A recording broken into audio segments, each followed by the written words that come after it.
ఇక వార్తల్లోని వివరాలు చూద్దాం.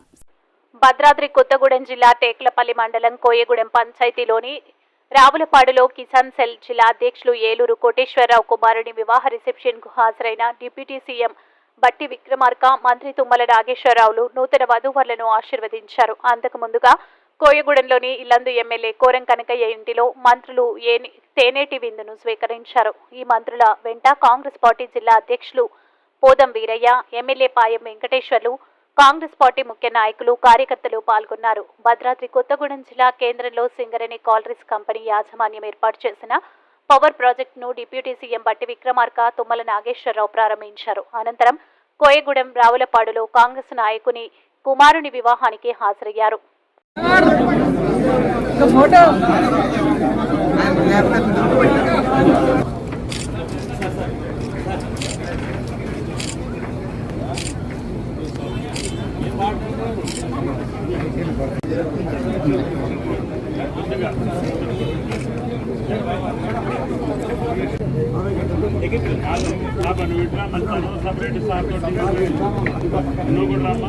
వార్తలు ఇంతటితో సమాప్తం. మళ్ళీ తిరిగి ప్రసారం అయ్యే టీవీ 9 న్యూస్ లో కలుద్దాం. అంతవరకు సెలవు.